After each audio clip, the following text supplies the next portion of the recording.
Bildiyimiz kimi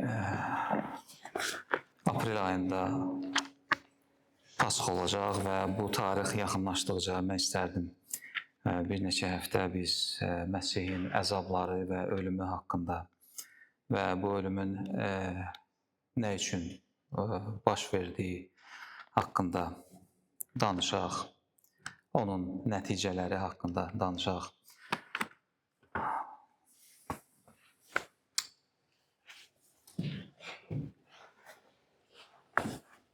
Çarmıxdakı ölüm nəyə görə baş vermişdi və bunun bizə, bəşəriyyətə nə aidiyyatı var və bu silsilə istərdim mövzular haqqında danışaq, düşünək və bugün bu silsiləni başlarkən istərdim bir ayəni nəzərdən keçirək və bu ayə haqqında düşünək. Bu 2 Korinflər 5-ci fəsil 15-ci ayədir. Müqəddəs kəlam bizə söyləyir. Məsih hər kəs uğrunda öldü ki, qoy yaşayanlar artıq özləri üçün deyil, onlar uğrunda ölüb dirilən üçün yaşasınlar. Amin. Nə qədər bizə belə düşüncələr, nə qədər bizə belə sözlər tanış olsa belə, yenə də biz hiss edirik ki, bizim əqlimizə, bizim şüurumuza, bizim həyatımızda oturuşmuş fikirlərə toxunur bu ayə, bu söz, bu fikir. Və bu ayə bizə nə söyləyir və hansı çağırış var bu ayənin içində?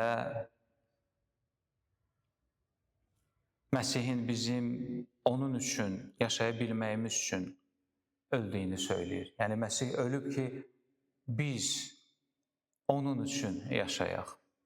Və yaxşı olar indiki həyat tərzimizə, indiki qayğılarımıza, narahatlıqlarımıza, arzularımıza, planlarımıza bir daha nəzər salaq və görək, həqiqətənmi bizim bu həyata keçirmək istədiyimiz arzular, niyyətlər, planlar, qayğılar həqiqətənmi Məsihlə əlaqəlidirmi? Məsihə aidiyyatı varmı bunların? Digər sözlərlə bu ayəni şərh etsək, Məsih ölüb ki, biz onu görək. Məsih ölüb ki, biz onda olaq. Məsih ölüb ki, biz onda yaşayaq, onun üçün yaşayaq və bu səbəblərə görə ölüb. Mən çox zaman söhbət etdikdə imanlılarla mən belə bir söz, belə bir fikir söyləyirəm ki, Məsih öz izzəti üçün ölüb, özünə görə ölüb. Yəni, bu sözü daha çox digər bir fikri rəhbər tutan imanlılara söyləyirəm. Çünki bir çox imanlılar belə söyləyirlər ki, Məsih mənə görə ölüb, Məsih bizə görə ölüb. Və bu fikirdə olanlara mən deyirəm ki, Məsih eyni zamanda öz izzətinə görə ölüb. Və əslində, əgər mən bir imanlı kimi düşünürəm ki, Məsih yalnız mənə görə ölüb, yalnız insanlığa görə ölüb, bu natamam bir baxışdır. Və əgər digər bir imanlı düşünür ki, Məsih yalnız öz izzəti üçün ölüb, bu da natamam fikirdir. Yəni, vəhdəti təşkil edən, tam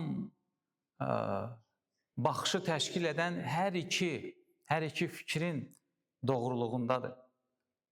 Gəlin, hər iki baxışı bugün biz araşdıraq. Günah nə etmişdi?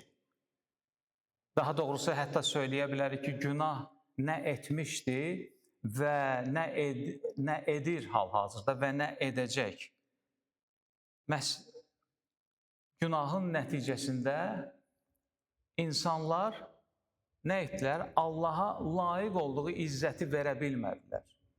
Nə üçün? Çünki insan günah etdikdən sonra və hətta bugün də insanlar günah etdikdə onlar mərkəzə Allahı qoymurlar, onlar mərkəzə Məsihi qoymurlar, onlar mərkəzə özlərini qoyurlar. Və bu Allahı izzətləndirməkdən yayındırır günahkar insanı. Və sən demə, biz Allahı izzətləndirərkən özümüz də izzət alırıq. Siz fikir vermişsiniz, siz Rəbbə itaətkar bir dövr yaşadıqda və yaxud da ki, onun hansısa əmrinə, hansısa buyruğuna itaət etdikdən sonra siz hiss etmişsiniz içinizdə olan o rahatlığı, o sülhü, o daxili məmnunluğu. Yəni ki, siz o izzətin təsiri altına düşürsünüz. Və bu səbəbdən də Romalılara məktub 3:23-də nə yazılıb? Yazılıb, çünki hamı günah edib Allahın izzətindən məhrum olub. Demək, insan izzətləndirməməklə özü də izzəti itirmişdir. O səbəbdən dünya bu vəziyyətdədir. O səbəbdən insanların içində bu qədər didişmə, bu qədər dava-dalaş, bu qədər izzətli olmayan işlər var. Və Məsih çarmıxda nə edib, nə baş verib? Mübadilə baş verib. Hamımız bilirik bunu. Məsih günahımızı götürüb və bizi günahı götürmək demək, günahın yükündən azad etməkdir, mühakimədən azad etməkdir. Və biz isə, o bizim günahımızı götürüb, günahımızı götürməklə nəyi götürüb eyni zamanda? Bizim şərəfsizliyimizi götürüb. Bu ağır sözdür. Ancaq ən böyük şərəfsizlik elə Allahı izzətləndirməməyin özüdür, Allaha itaət etməməyin özüdür. Biz bu sözü öz üzərimizə götürmək istəmirik. Lakin bu mübadilədə o bizim günahlarımızı götürməklə, o şərəfsizliyimizi günahlarımız vasitəsilə öz üzərinə götürüb. O bizim Allahı izzətləndirə bilməyimiz üçün çarmıxa gedib. O bizim Allahı izzətləndirə bilməyimiz üçün çarmıxa gedib. Beləliklə biz deyə bilərik ki, Məsih çarmıxa öz izzəti üçün çəkilib.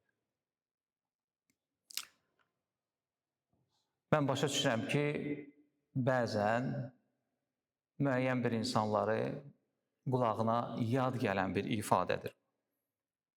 Hər yerdə Məsihin onun üçün öldüyünü eşidən insan üçün bu fikri, bu ifadəni qəbul etmək çətindir. Ona elə gəlir ki, Məsih sevgidən doğmayan səbəbə görə ölüb.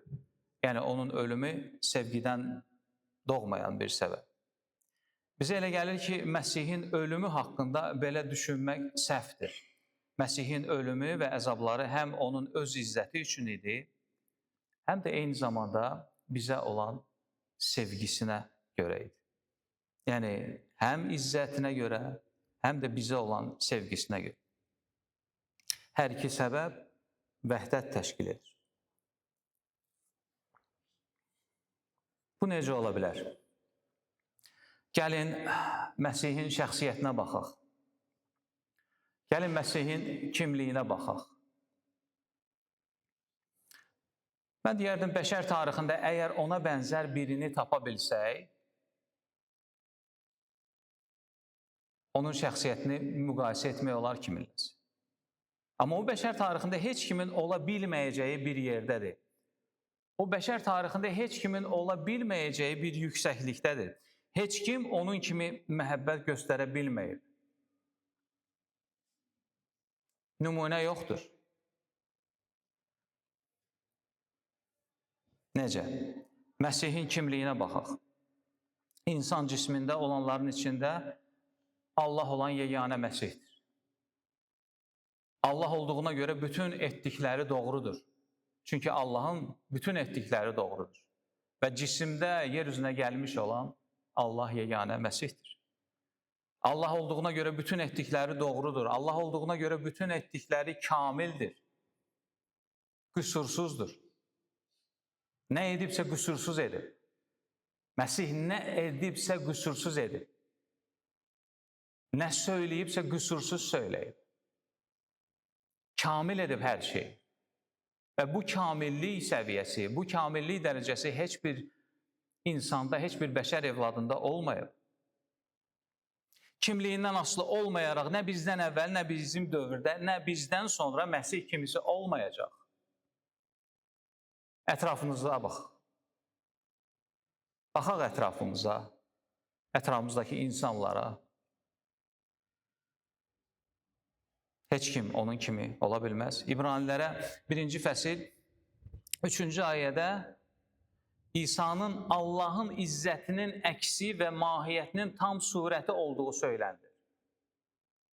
Müqəddəs kəlam bizə deyir ki, Məsih Allahın izzətinin əksidir və mahiyyətinin tam surətidir. Yəni, eyni mahiyyətə malikdir. Həyatımız boyunca belə bir insan gördükmü? Necə oldu bəşəriyyət min illiklərdir mövcuddur, ancaq buna bənzər bir insan yoxdur. Belə bir insan gördünüzmü? Nə dindarlar arasında, nə zadəganlar arasında, heç bir elitar cəmiyyət içində belə bir insana rast gələ bilmərik biz. Nə bizdən əvvəl, nə bizim dövrümüzdə, nə də bizdən sonra heç kim belə bir insana rast gələ bilməyəcək. Və yer üzündə can ata biləcəyimiz ən ali hədəf nə olmalıdır? Nə ola bilər? Ən ali hədəf nə ola bilər? İnsanın ən ali hədəfi və nə olmalıdır əslində? Onu görmək və onu tanımaq. Onu görmək və onu tanımaq. Onu tanıya bilənlərdən və onu görənlərdən biri belə yazıb. Filiplilərə məktub 3-cü fəsildə onu gördükdən sonra, Məsihi gördükdən sonra, Məsihi tanıdıqdan sonra Məsihə aşiq olub və belə bir sözlər deyir. Amma mənə fayda gətirən nə varsa, baxın, düşünək bizə fayda gətirən nələr var. O qədər münasibətlər var ki, bizə fayda gətirir. O qədər gördüyümüz işlər var ki, bizə fayda gətirir. Bu bizim ailə içində münasibətlərimiz olar, bu dostluq münasibətləri ola bilər, bu iş münasibətləri ola bilər, bu bizim işimiz ola bilər, karyeramız ola bilər, biznesimiz ola bilər. Bunlar hamısı bizə fayda gətirir.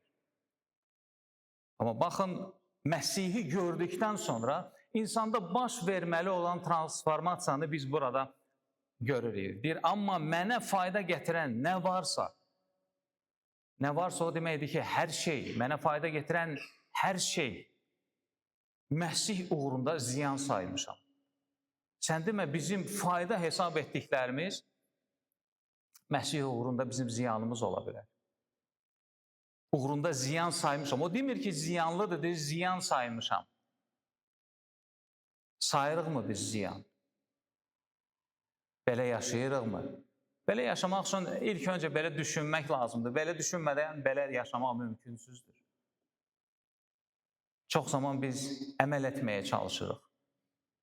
Ancaq bir şeyi düşünmədən, bir şey transformasiya bizim içimizdə baş vermədən, zahirimizdə baş vermir. Bundan əlavə Rəbbin Məsih İsa'nı tanımağın ali dəyərinin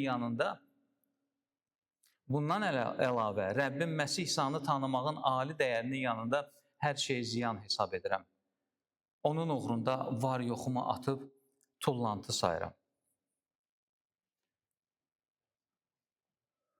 Yenidən ayəyə qayıtmaq istərdim. Məsih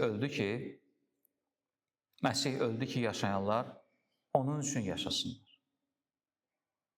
Və bu ifadə, Məsih öldü ki, mən dirilərək ona kömək edim demək deyil. Bəziləri düşünürlər ki, Məsih bizim üçün ölüb ki, biz onun işində ona kömək edək.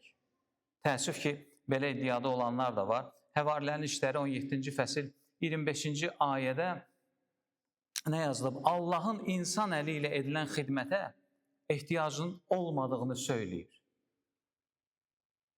Yəni bu ayə Allahın insan əli ilə edilən xidmətə ehtiyacının olmadığını söyləyir və Məsih buna görə ölməyib ki, biz dirilək və ona kömək edək. Eyni fikir Mark müjdəsi 10:45-də yazılıb. İnsanoğlu gəlmədi ki, ona xidmət etsinlər, gəldi ki, özü xidmət etsin və çoxlarını satın almaq üçün öz canını fidyə versin. Məsih bizim nədəsə ona kömək etməyimiz üçün ölməyib. Məsih bizim onun uğrunda yaşamağımız üçün ölüb.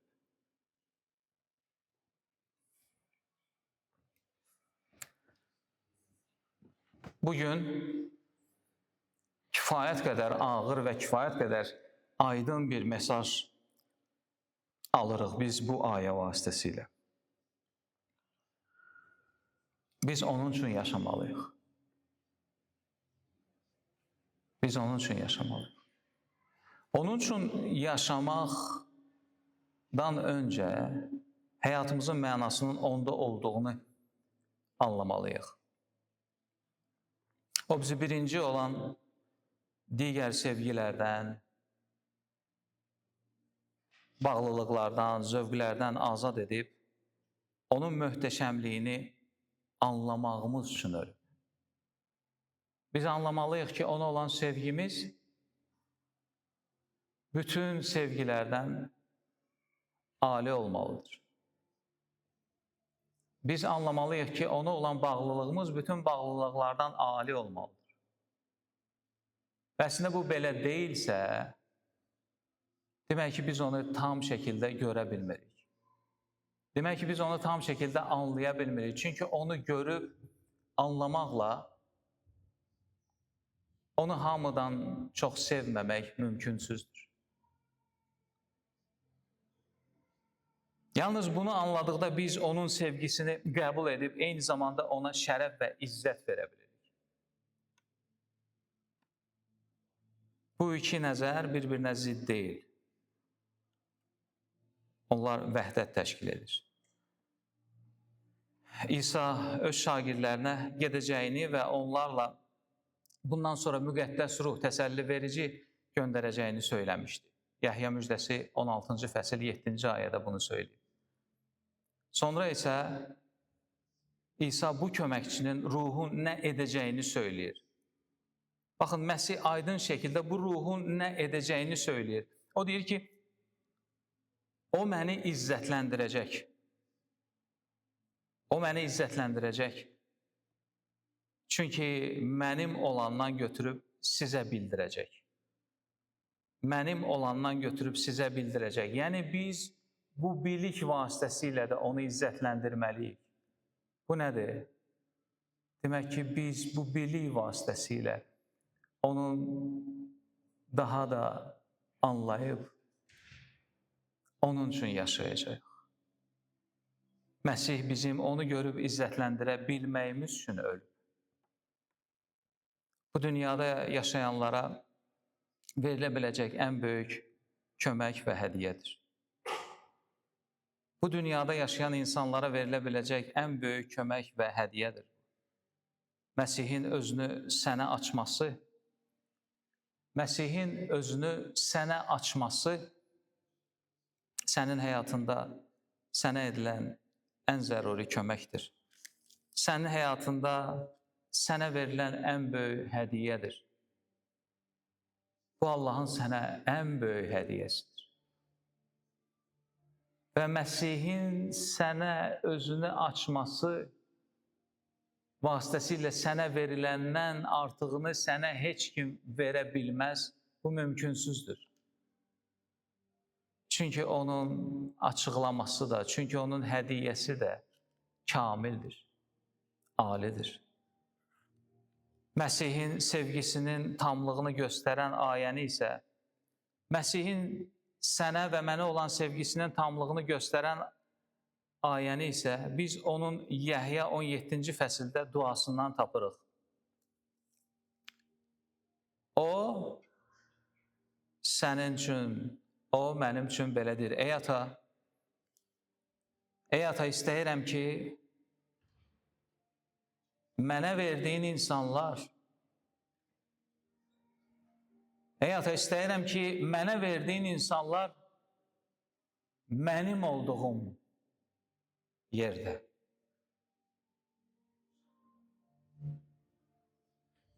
Mənimlə birlikdə olsunlar. Bu, Məsihin sevgisinin izharıdır.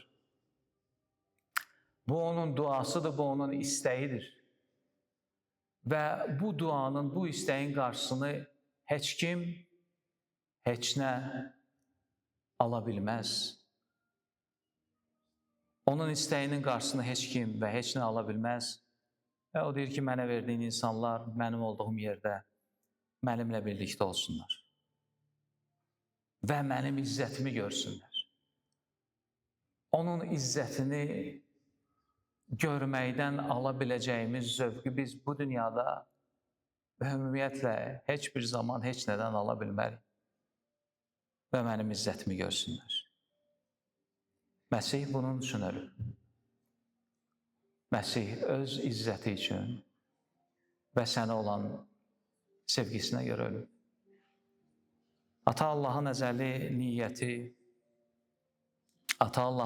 niyyəti və sevgisinə görə müqəddəs ruhun qüdrəti ilə yer üzünə insan cismində gəlib, günahlarımıza görə əzab çəkib, çarmıqda ölümü vasitəsilə bizə əbədi olaraq Allahın huzurunda olmağı bəxş edən Rəbbimiz İsa Məsihə indidən və əbədiyyən, indidən və əbədiyyən, indidən və əbədiyyən şan, şərəf və izzət olsun. Amin. İndi istərdim sadəcə bir daha düşünək. Bugünkü mesaj mənim həyatıma nə dəyişiklik getirdi? İlk öncə bu mesaj bizim daxilimizə dəyişiklik gətirməlidir, bizim düşüncələrimizə dəyişiklik gətirməlidir. Və biz anlamalıyıq ki, bizim yaşayışımız, bizim həyatımız bizim üçün ölənin uğrunda olmalıdır. Çünki bizim üçün heç kim ölməyib. Və ölsə belə onun verdiyini verə bilməz. O ölüb ki, biz onun uğrunda yaşayaq. Yaşayırammı mən? Bir evlad kimi yaşayırammı mən Məsihə görə? Bir ər kimi, bir arvad kimi yaşayırammı mən bu münasibətləri elə yaşayıram ki, Məsih yaşayır bu münasibətlərdə. Bir valideyn kimi Məsih üçün elə yaşayıram ki, mənim evladlarım görür ki, mən Məsih üçün yaşayıram. Bir dost kimi elə yaşayırammı ki, mənim dostum görür ki, mən Məsih üçün yaşayıram. Bir imanlı bacı kimi, qardaş kimi sən elə yaşayırsan ki, sənə baxdıqda ətrafındakılar deyir ki, o insan Məsih üçün yaşayır. Bu mesaj bizim əqlimizi dəyişməlidir, bizim prinsipimizi dəyişməlidir. Və bizim bütün münasibətlərimizə sirayət etməlidir. İndi isə amin demək yeridir. Amin. Amin. Amin.